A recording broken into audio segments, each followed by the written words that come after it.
It's one small step for man. AI rebels, please. Giant leap for mankind. Hello, everyone, and welcome back to another episode of the AI Rebels podcast. As always, I am your co-host, Spencer. And I'm your other co-host, Jacob, and we are very excited to have Camden Bean, the CEO and co-founder of Ping Assistant, which is, and I'm sure it's much more than even what I'm saying because I know it's growing so fast. It's an AI meeting assistant specifically built for accountants and CPAs, and which is close to my heart, being a CPA. Very excited to learn about it. But you have an interesting background too, because you were at Divvy before it sold to Bill.com. So you have this experience of seeing kind of a startup really scale. And I'm sure that has taught you a lot that you've applied to Ping. So we're excited to talk about that as well. But I mean, there's so much to talk about. Thanks for coming on, Camden. We're very excited.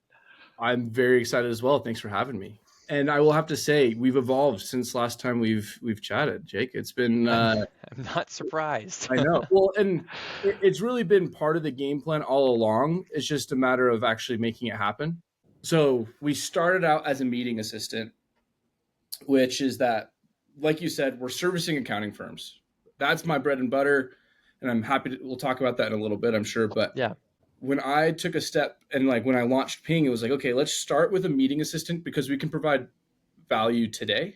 And then let's from there start providing other things that we can do. So meetings, then emails, then documents, and all of a sudden you have this machine that has the context of your clients, and you can start doing some really cool things off of that. And that's where we're going. That's huge. Right? Because it's like, okay, wait, you wouldn't hire somebody, well, some people do, but even then they wouldn't be able to do it at the level AI can, but you wouldn't hire somebody to read all your emails, take all your notes, go through all your documents. And some people do. It's actually called an executive assistant.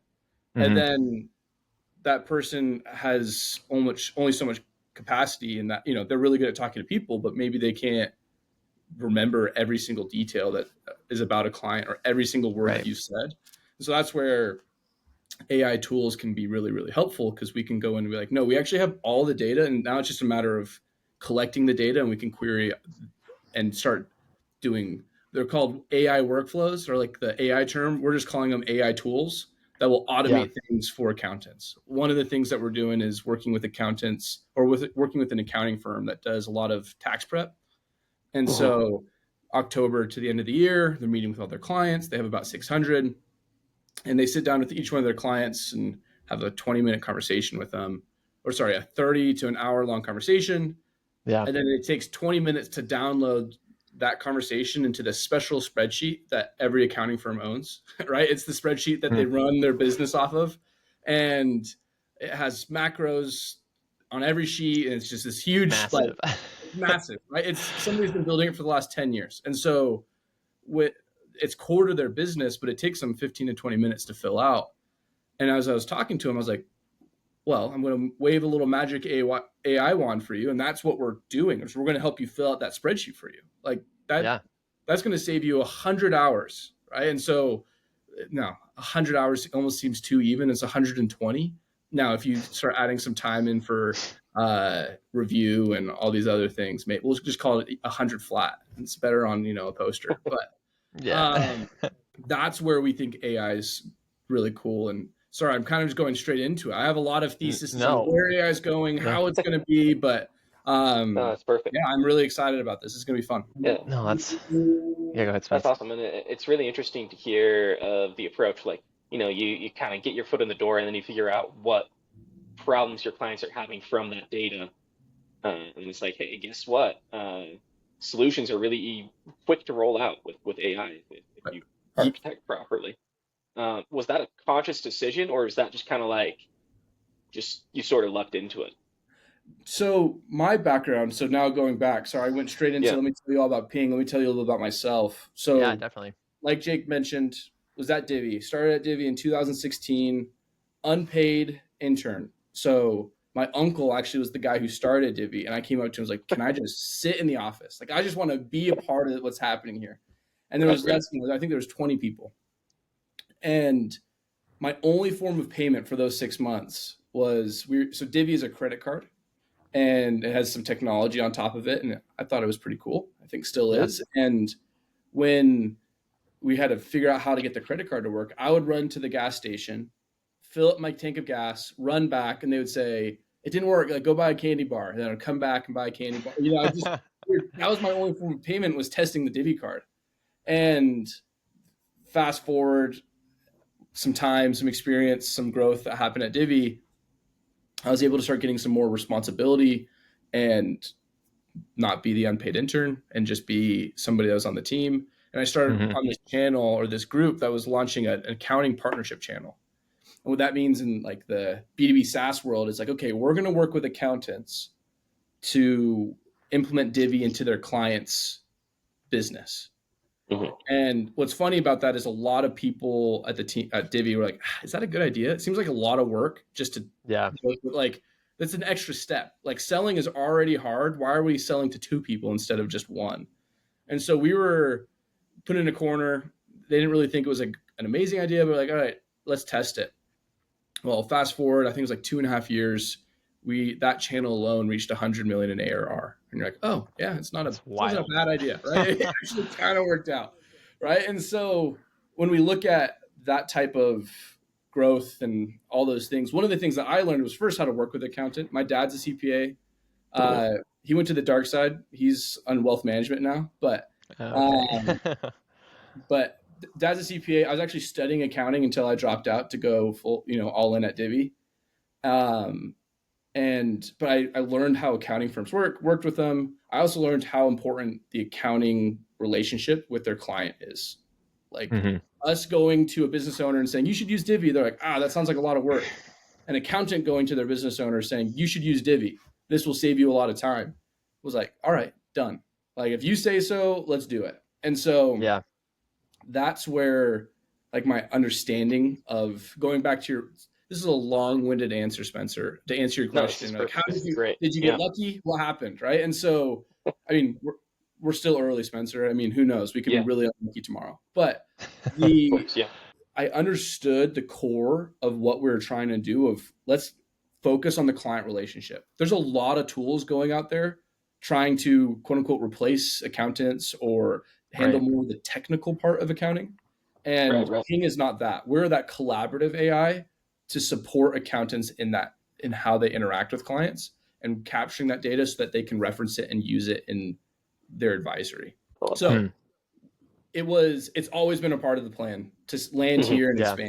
Like, it's just been, hey, you got to get your foot in the door with something, and meetings, and everybody's hearing about these cool quote unquote note takers. Now, I get offended when people call Ping a note taker or a meeting assistant, but I realize, I'm probably the only one who cares.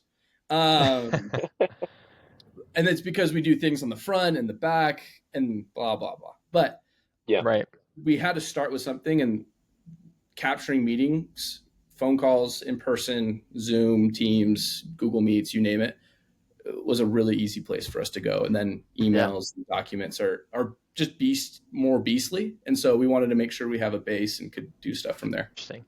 Yeah, I think it's interesting that you zeroed in on accountants, because I think this is really an area that a lot of AI tools and founders have kind of gone away from because it's such sensitive data and it's all numbers, which I think historically, like, AI hasn't been great with spreadsheets and it's things really like that. So so it's admirable to me that you're trying to tackle this, because I think there's a huge market there. Because I was actually just talking with my team today at the company I work for, Nasuni, where there's just everything is manual. Everything is manually done in Excel. Everything, you're in meetings, just everything is by hand. And there's just so much of an opportunity there. So I'm curious, what are other specific use cases right now that people are utilizing Ping for? Yeah. So I frame this, we want to do everything you would have an executive assistant do, except pick up lunch. Because we think DoorDash has crushed it. So we'll do everything else. You outsource picking up lunch to DoorDash. And what I mean by that is you would have an executive assistant in the room taking notes for you. That's an easy, quick, we can check that box. but you're also going to have an executive assistant writing emails for you. Okay, so we can currently write emails that sound like you. We can help you draft follow-up emails after a meeting. We can help you draft onboarding emails. Like, we have the context and we have how you sound, so we can create that email. The next step, though, is like, okay, what are some of the things that you're having because you're going to have her or him sit at a front desk and maybe answer phone calls. You're going to have them do, sit there and greet people, but you're also going to give him or her a lot of tasks, like menial tasks that need to be done in the firm. For example, that client tax preparation document, 20 minutes. It doesn't take that much brain power, but it also takes enough brain power that it can't just before AI, it couldn't have been done. It had to be a person.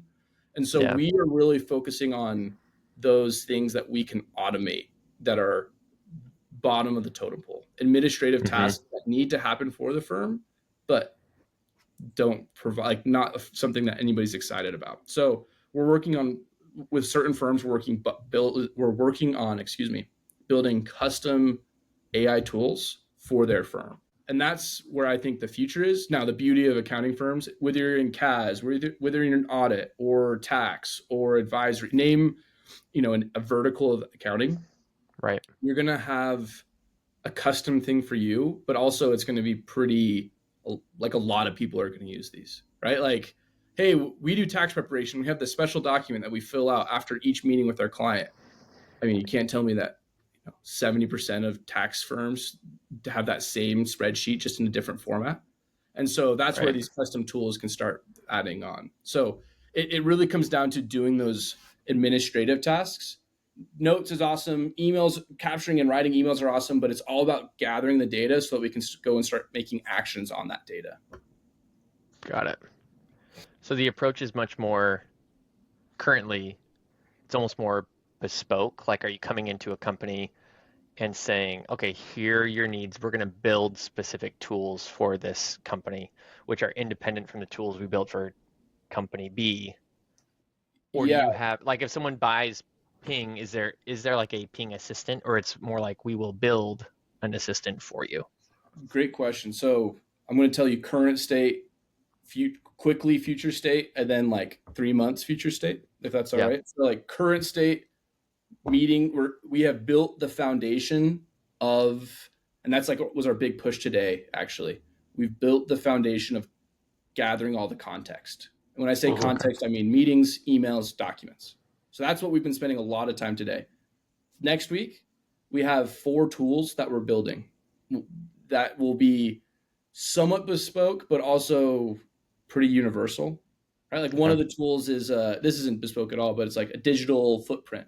Like, before we meet with a prospect, like, we'll give you a snapshot of who they are online, recent posts, just to give you an understanding of what their business is, just scraping the web on your behalf. That's a tool. That's what we're calling a tool. But the next one that's going to be more bespoke is like, hey, we're going to go do this on, this tax preparation document, or hey, you're in the CAS space and you need to help. And CAS is Client Advisory Services. I think it's a tough name because nobody knows what that means. But if you're an accountant, you know what CAS means. But maybe you have this really unique onboarding document because it's CAS, or Client Advisory is just like becoming that client's advisor. That's why it's called that. And so, like, understanding more about the company and understanding, passing this information along to your team. A lot of groups have like some type of document or a CRM that will then populate for them as well. So these different tools become quasi bespoke, but also quasi like universal at the same time. Does that answer your question, Jake, or Spencer? Yeah. I've got a brief follow on too. So if, say, I have, an accounting firm and Jake has an accounting firm, and you come to me and you build me a tool, does that tool then become available to Jake as well? Or does it kind of depend case by case basis? Some of them you'll kind of make available to everybody. Some of them are so bespoke it only makes sense to make available to the single customer. Great question. That was like an amazing leading question. So that's the 3 month. The 3 month is we will have a marketplace of AI tools. Some will be so that it doesn't even, like, we could open it up, but nobody would know how to use it, right? Like, it would just be useless. Yeah. Clearly, those are going to be, we're going to spend a lot of time. Like, we're going to build those out, and that will just be on your Ping assistant. but some that we build are going to be like, oh, everybody's going to want those. Like, let's just open that up to the masses. Yeah. Interesting. So I'm curious what your process is like. So company A, you meet with them. What does that meeting look like when you're trying to identify what their needs are and what tools you're going to build? Like what process do you go through with the company to determine that? Good question. That's something we're figuring out right now. Usually I say, hey, how do you use AI right now? That's like my first, what are you currently doing? Yeah. And it ranges. Some people are pretty in the weeds, which I love. Like, oh, I have this automated workflow. I have this Zapier connection, this. And in a way, they're trying to build an AI tool that Ping would build, but DIY, right? And they're trying to like go connect all these machines. Like, okay, I have my note taker that I then zap all that summary into a Word document, and then I zap an Asana task so that I know I need to go process that Word document in ChatGPT. I process it in ChatGPT, and then I upload it into my practice management software or CRM. It's like, okay, it's awesome. Sounds like you have something that's like working, but also Ping's just doing that like core.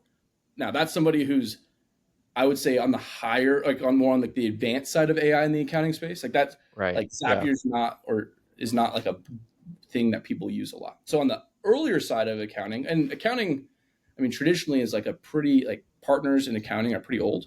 Right, Jake, you're an accountant, you know. Yeah. And every time I talk to an older person that's in accounting as a partner, like, man, are you going to be able to teach an old dog new tricks? And I'm like, first, I want you to understand, like, you've built a successful firm for the last 40 years, 30 years. It's naive for me to say AI is going to change everything. We're going to come in and just make you 1,000 times better. And they're like, they just that seems like so much work. I'm like, this is what I'm going to do. First, we're going to make it. A lot of these people are looking at getting bought. The accounting industry is getting a lot of private equity money into it. And so it's like, hey, we're going to make your firm more attractive. Like, we're going to have so much context around your clients that when you take a step back, that information is not gone. Like, they don't necessarily need you anymore, like in a good way. Right. And then also, what's the thing that you don't like to do?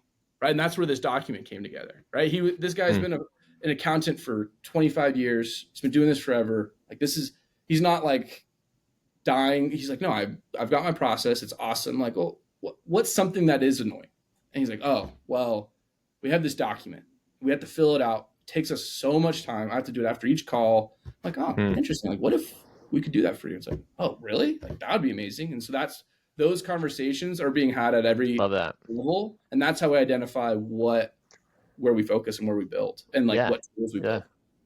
I love that, because I think I was talking to he's just a pure AI consultant where he helps companies basically implement AI.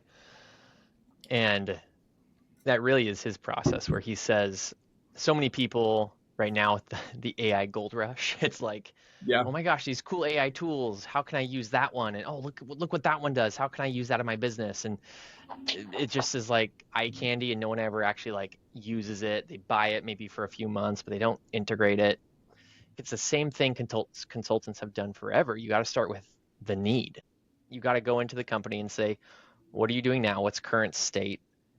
Okay, where does it make sense for AI to plug in? Okay, there's a spreadsheet that we do the same process every single time. Okay, that's perfect for AI. Now let's go find a tool that actually fills that need, rather than finding a tool and finding a need that it can address, because it never works. Well, and in accounting specifically, accountants aren't first movers. I would say they're definitely on the later end of the pretty risk averse. Yeah. And so they're very risk averse, and there's so like installing a new tech, like something into their tech stack is like their worst nightmare. Like, they hate this idea of like, they have to add another piece of technology. And you look at like tax software, and it was designed in like the 1960s. Like, it's insane. Like, I don't even know. Hasn't been touched. It's wild. It hasn't. And there's like reasons for it, which I've learned recently, which I'm like, that should be illegal. Like, I don't know how we're spending time on Google on antitrust stuff. Like, I don't know why we haven't talked about tax software, because it's not crazy. Interesting why. But going back to like these accountants have Intuit had this whole campaign, replace your accountant with AI, which is funny because the biggest buyers of Intuit are accountants. But you go and you Right. use, an AI chatbot, and it makes you want to pull your hair out, right? Or you go and use a, Intuit AI, and it's like, this is wrong. Like, this is stupid. Why would I ever use this? And it's too bad because then you have Yeah. these people in accounting or really in any industry that are like, oh, this is useless. Like this doesn't even work anymore. Like this is just all vaporware. I'm like, no. There's real things. You just have to, like you said, solve a Yeah. real problem. Because Yeah. otherwise you're just going to be looking at this like hype cycle of AI, which I think is not helpful. Yeah, I agree. The great thing about AI is it can do anything, and the terrible thing about AI is it can do anything. So people try to Totally. smash it everywhere, and it's like on one hand, you can't blame them for trying to try it out everywhere Oh, because if you have the do anything algorithm, you should try and do anything with it. totally. But they never stop to identify like a particular slice of of their work that fits what AI actually does. I really like that. Well, on that, Spencer, it's funny. So, but after Divi got bought by Bill.com, it was awesome. Got bought in 21. You can't time the market, but we did. Like, it was like the best time to Yeah. get Yeah, bought ever. Seriously. Right. And right. so got acquired. Bill's a great company. I thrive better in just smaller orgs. Like, the red tape Yeah. was starting to feel tight. And we went and launched a venture fund called Tandem Ventures. Yeah, Tandem, we raised $100 million. We were investing in early stage tech, B2B SaaS, a lot of AI. And uh, what you brought up there, Spencer, that I love is like at the very beginning, people were like bashing on, they were calling like AI, ChatGPT wrappers. It's like, oh, these are Yeah. just a ChatGPT wrapper. Like that's going to I've be been yeah. obsolete, right? I'm like, part of them, yeah, for sure, right? Like, there's some features that are, getting wiped out every ChatGPT comes out with a new release and it's like, oh shoot, that was like the thing I've been building for the last 2 years. That sucks. But also niching down provides so much power. Like you shouldn't use a general tool if you're trying to do a very specific task. And so that's where our thesis at Ping is like, cool, use ChatGPT. Like I use it every day and I still use Ping every day. But Ping will be an amazing tool for accounting firms because we've built around accounting firms. First, we have all your client information. We're capturing that. That's not something, that data is not something you can just like snap of fingers and like look up. Like you have to actively capture that. But second, if you just use a generalist tool and everything tool to do everything, it's going to do a lot of nothing and some things on the fringe really well. And it's like, no, let's cut that back, right? Like, let's like shave that down as deep as we can go. Accounting. Okay, well, accounting is pretty wide even within that. It's like, okay, CAS, tax. We want to do advisory. We want to do audit. Like that's where you can start getting like super focused. And even within those verticals, they're wide, right? And so then it's like, it's our Right. job at Ping is like, how deep can we cut? Because that's where there's real value. Yeah, I like to think of it as like putting a point to the spear. You can make a Exactly. ChatGPT wrapper and it can be a stick like ChatGPT is, and you can make it a little bit bigger, but you know, OpenAI is going to come along and they're gonna release a bigger stick. So Totally. you may as well build the spearhead and stick that on top, and you can stab Totally. people. So That's the goal. We way more stabbing efficient. time savings. I don't know how whatever we need to tie that into time savings with Yeah. accountants. I can't. Yeah, exactly. Um, so maybe just on a high level, I'm trying to really nail down in my head what's like the differentiator between like you set up Ping against like Zoom's meeting AI, things like that. Like what are the big differentiators here? I know you mentioned that you have access to the client proprietary data, so you can build around that. As far as other functionality, like why should someone invest in Ping versus maybe some bigger names? Totally. So, and this is one of the things that I didn't anticipate, which is like, hey, well, you take notes, so you must be the same as Zoom. And it's like, oh shoot, like I realized we needed to start somewhere, but also if we're a note taker, you should use I would even not say Zoom, but probably, a generic note taker. There's 1,000. Yeah. Note taking is Right. the newest, biggest commodity in the world. Like Loom just launched a note taker. Calendly's launching a note taker. Yeah. Like groups that I didn't even think I needed a note taker from are like, hey, you want a note taker? We have two. I'm like, cool. Like Yeah. that's Right. note taking in of itself is I think a commodity, and there's so many tools out there. So the question is like, what happens with the context or the data after it's captured? Like that's Okay. where it matters, because Zoom is going to take notes. It's going to give you a summary. If that's all you need, like use Zoom, I guess. I mean, I still say use Ping, but I realize I'm biased to that. But when you're like, Interesting. okay, Yeah. like, and this is that shift that's happening, which is like, cool, notes can happen at any level. Now, I think our notes are amazing for accounting firms. If you're any other industry, it's actually not great for you. Like our notes won't work. Like everything is tuned for accounting. So purely on the note side, we just have better notes for accounting firms. But I'm already like, well, that's obsolete. Like that's going to be like, 2x better. But to convert somebody, you need to be 10x better, right? And so what we're doing purely on the meeting assistant, because then we have this other arm of it with the emails and the documents. It's like, okay, what can we do before the meeting? What can we surface for you? It's like, okay, well, what if we could surface the entire snapshot of the client and give you insights on the client?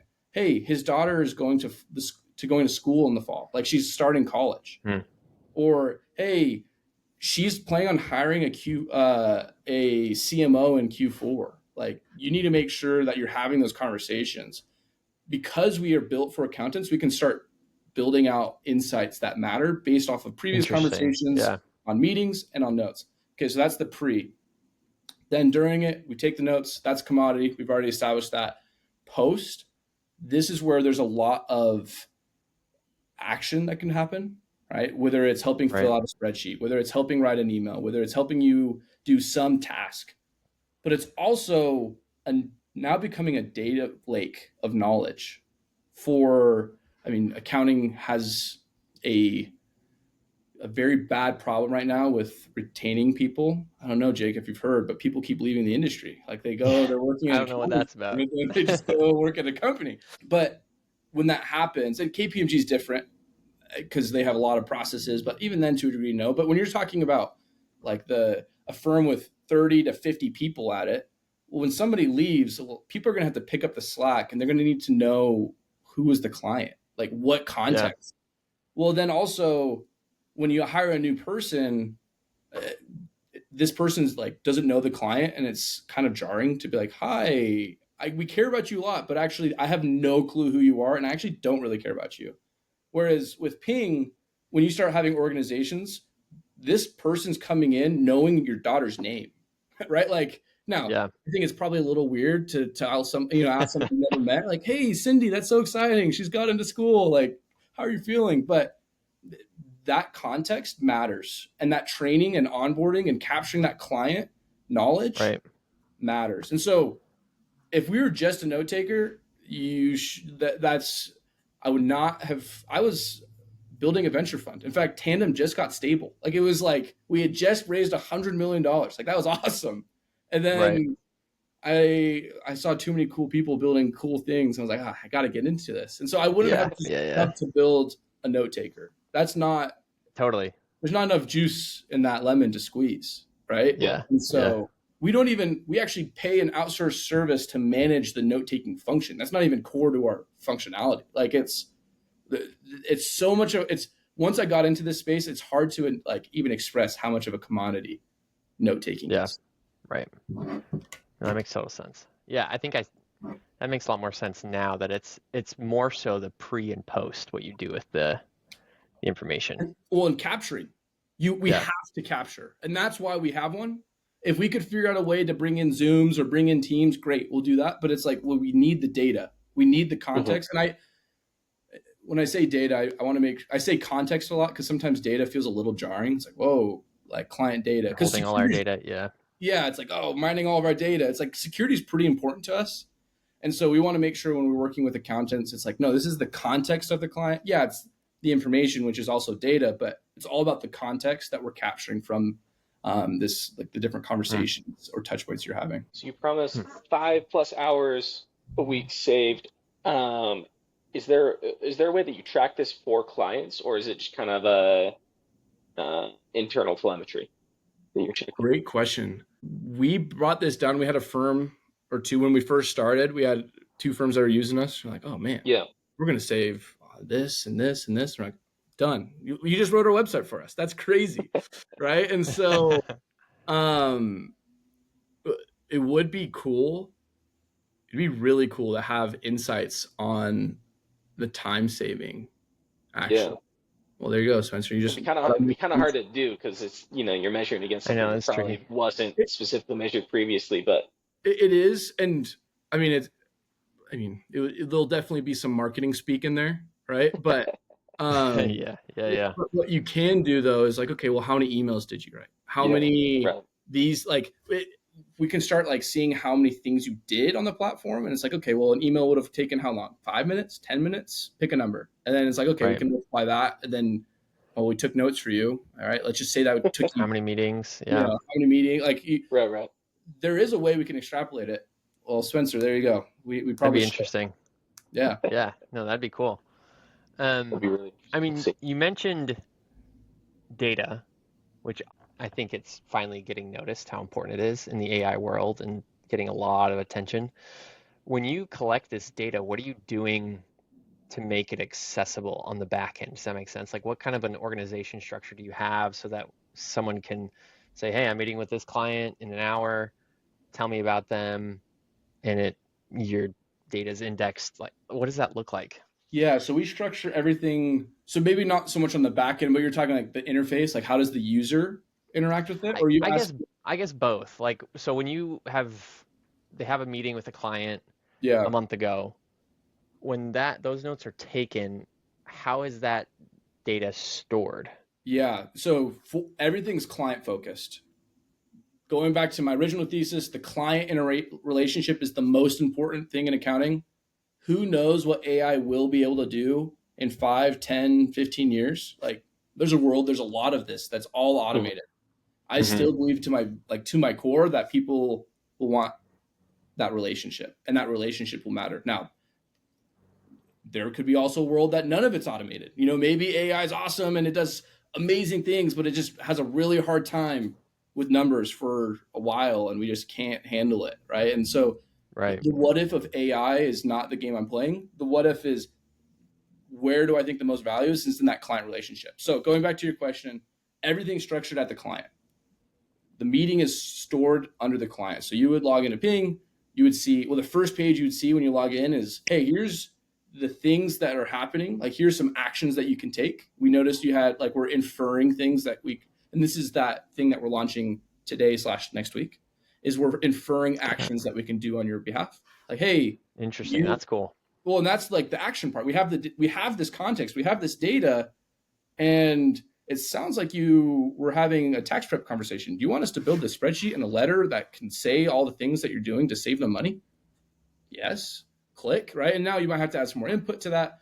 But okay, so you see the things that we're inferring, the things that we think we can do for you. And then it goes into upcoming interactions. So upcoming meetings, upcoming things that you're having with your clients. And then you can see like a long list of historical. You can just scroll for days of all the things, of all the previous meetings you've had.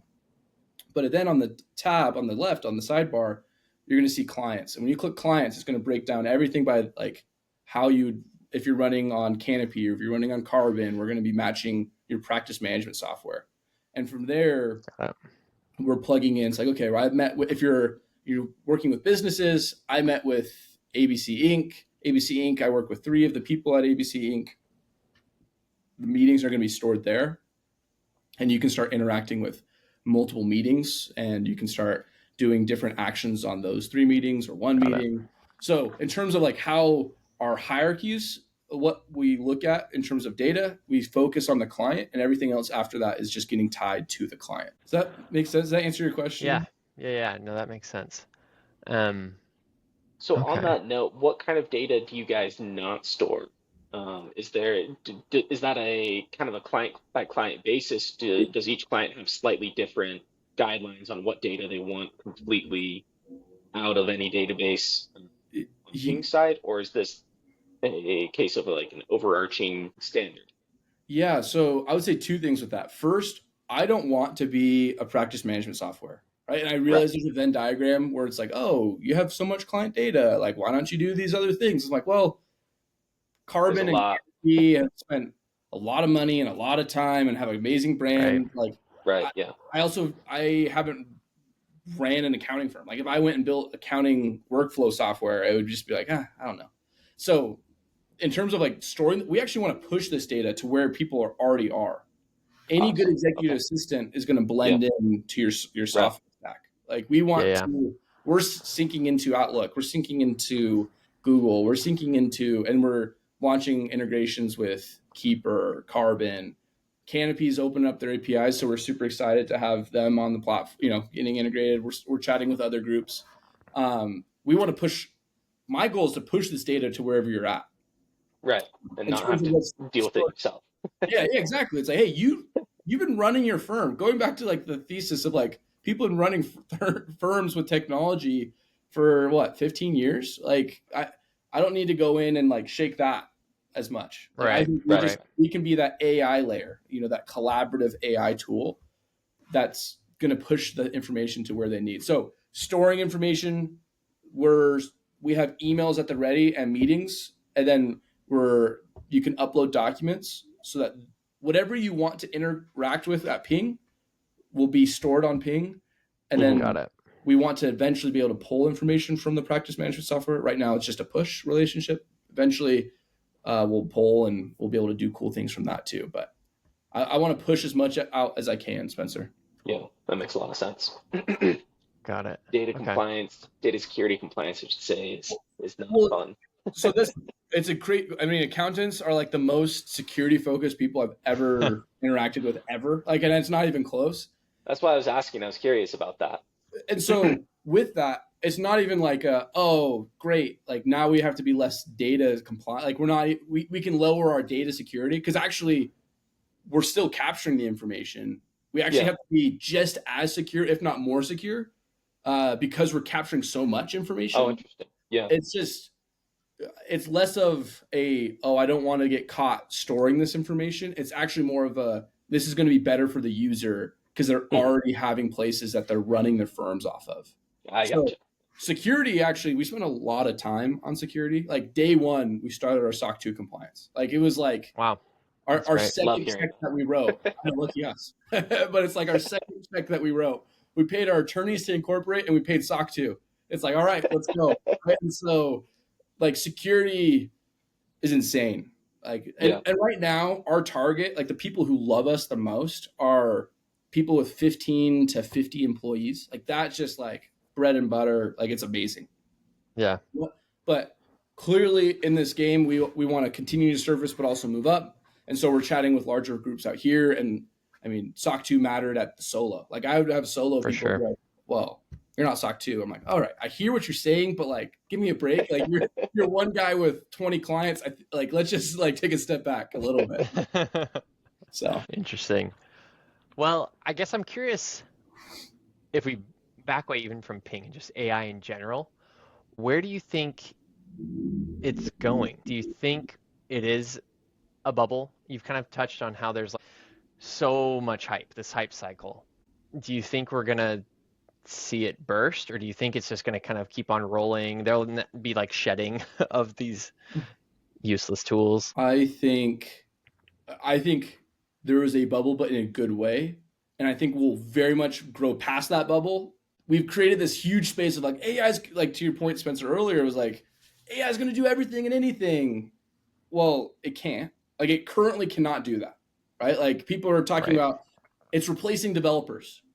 I'm like, well, it can't. Like that's where I started all this. I was Yeah. investing in tech, and I was like, I should know how to vibe code.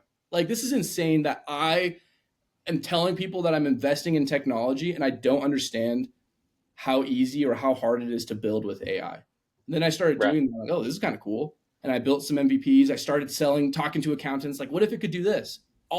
at the beginning, it was all vaporware. It was just, basically a fancy Figma. But I built Right. it, and then they would say, "Oh, it'd be cool if you did this," and I switched it, right? And that's insane. I would have had to spend probably 40 grand and 3 to 6 months on what I built Yeah. in a weekend. Like that is Right. insane. And like people who haven't played around with that are missing out. I imagine people listening to your podcast have. But Yeah, maybe some not. probably, And if but you haven't, here's my call to repentance. Do it. It's amazing. But to say that it can replace developers is crazy. Now, today we actually had a huge unlock. Like we've built some pretty cool tools that's going to be like pulling. I mean, we're pushing features out at an insane rate. Like my co-founder and our engineering team are, as the kids would say, cracked. Like they're insane. Like they're just amazing what they can do and how fast they can push product. yeah. But today, with speed comes problems and reliability issues, and it's like, okay, well, Right. we can't. Yeah. Accountants also kind of only give you one shot. It's like, oh, that Right. sucks. I'm out. So we have to make sure reliability is good. And so it's like this game of like, okay, well, we need these new features out, but also we can't have the product suck. And so what we've done is Right, we've right, gone and built these agents that are constantly looking at our site and flagging anytime there's a error or somebody hits, our 504 page or I think it's 504 page.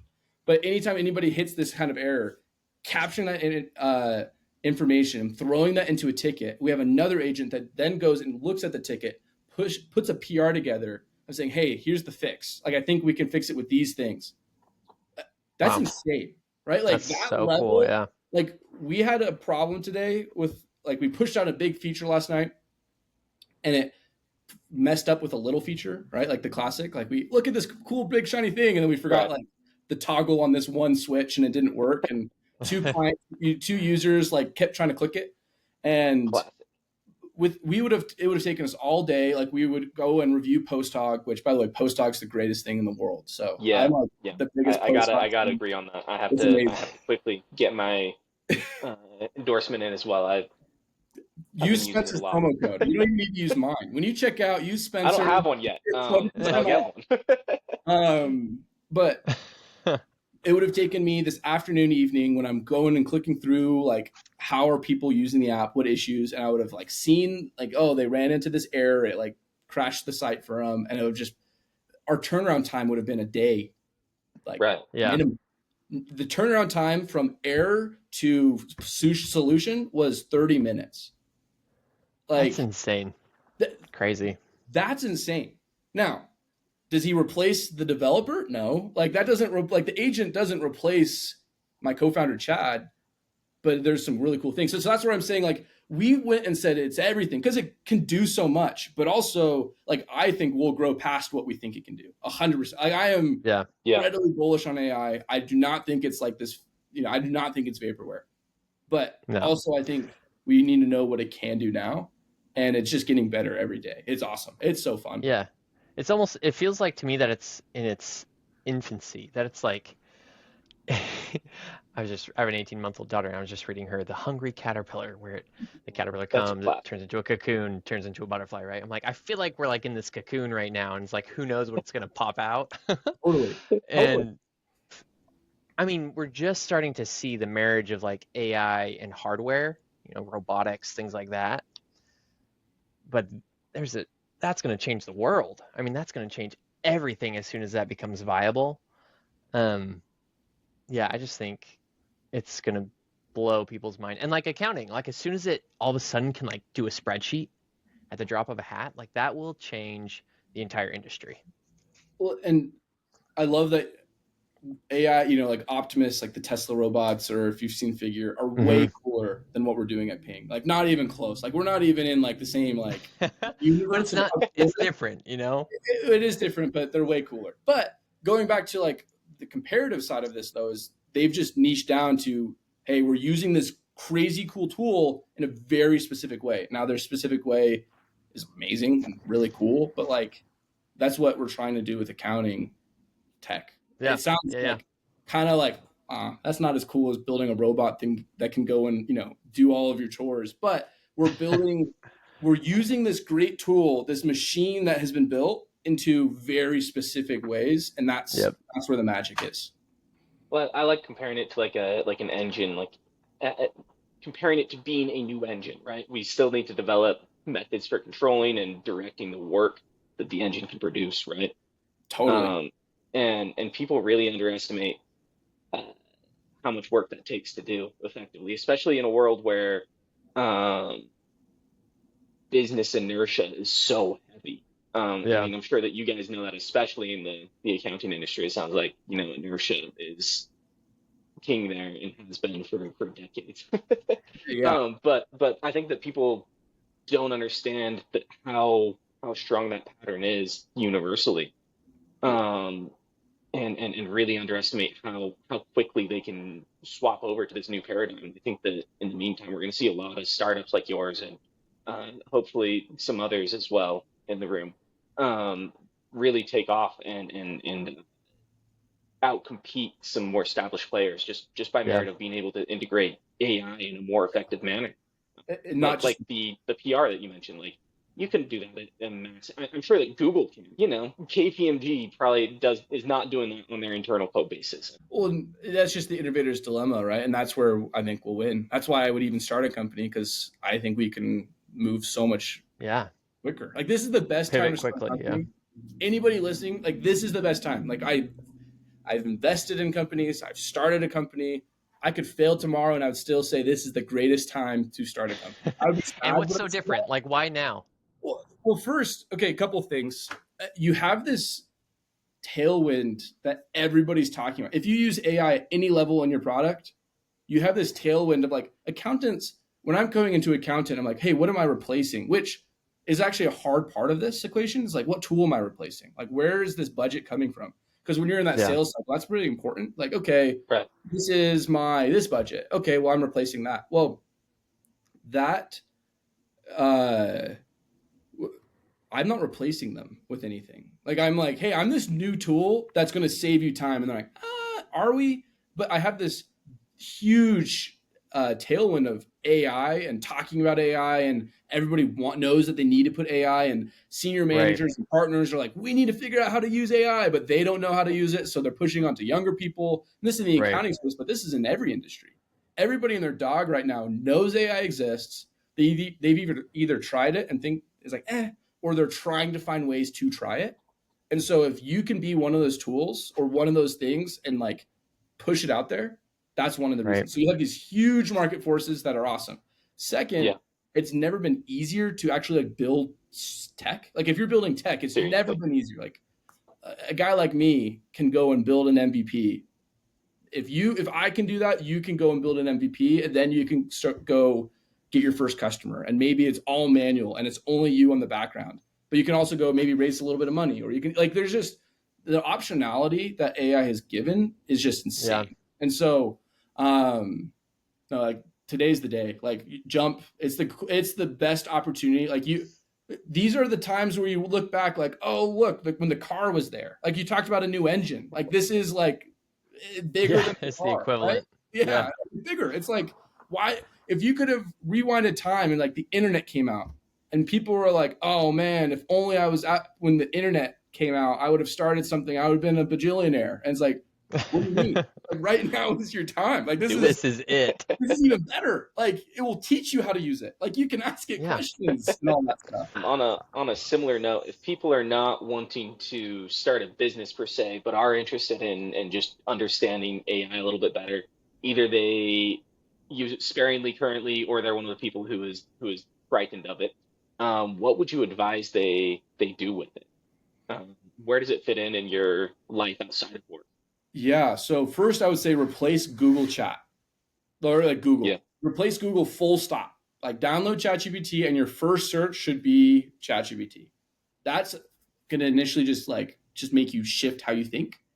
Yeah. Yeah. It's funny. My grandma I'm originally from Seattle. She's in Seattle. She's like the head of public relations for our church in Seattle, or not head of, but one of the public relations people. And she just ran an event with the CMO of AI at work at Microsoft. So some executive at Microsoft over AI. And he just basically, and he, like, talked, and my grandma was like, I need to learn how to use AI. Like she's like 80 something, and I'm sorry, she's like 62, I think. Man, I think she's like 40. She's super young. But Brandy, if you're listening to this, we're all amazed at how young you are. she is Yeah, like, exactly. holy cow, that's crazy. How do you look so good? But when you like you have that initial spark and you realize AI, like she's like, oh my gosh, we had like an hour-long AI session. It's like, how do I use I this? love that. And it was Yeah. awesome. I mean, at the end, like I could tell her brain was just fried. She's like, I'm done. This is too much for a 32-year-old. But when I look at like how you can use AI, like force it, because there's gonna be things that it doesn't do great. You're like, oh, Right. okay, but like Right. replace Google is the first one. That's the easiest one because actually ChatGPT can do a pretty good job of replacing it. Now, if you're like looking for Especially now that it pulls in links. That was always my Yeah. beef with it in the That's past. huge. exactly right, and now Perplexity is probably a little bit more worried, but I know some people still love Perplexity. So use Perplexity if you want. But I'm still on Arc, and Arc has that like built-in ChatGPT search, which is like the only reason I'm still on Arc. I think it's amazing. And so it's just like I can choose if I'm searching Google or chat, but like that functionality is like the coolest feature. But find ways that you can just force it. So first, search. Second, help you like if you're planning something. For example, we are doing our teams, or like our company's doing a fantasy football. I enjoy sports. I love playing sports. I've never done like for some reason, I've never experienced fantasy football in its finest. Yeah. And so last night I was just like, hey, who should I draft? And I was screenshotting and posting. It's like, these are the people available. Like that's not providing me any like money. Well, maybe it does if I win. ChatGPT and I might have to split it, but like Send a check to Sam Altman. exactly. Yeah, right. Hey, here's $20. But that you just have to like use it, download it, ask it questions, be curious. I have a lot of things I talk about. Like if you want to learn how to code with AI, like I tell people how I do it, and I'm happy to explain it. Or you can go to my LinkedIn, I have posts on it. But it's like, just be curious. Like I sat down with a kid who's 8, he's getting homeschooled. I'm like, okay, you're gonna go just play on Replit. That's your school. Like your job is to build a video game. Can you do that? He's like, yeah. That's all I've ever wanted to do, right? And so like, the tools are in place now that you can be curious and have fun. Love that. I love it too. Yeah, just the power of curiosity right now has never been more powerful. Totally. AI, we say this all the time, it's the great equalizer. Like the natural innate talent, it still is there, but like you can do anything now with AI. Like you truly can upskill and do whatever you want to do. The important thing to do with AI is you got to be humble. There's too many people who think that, just because they have AI, everything that they try is going to, they're going to succeed, right? Unfortunately, that's still not the case, guys. Bummer. Not yet. You still have to do some work. Yep. But this just makes you capable of doing a lot more work faster.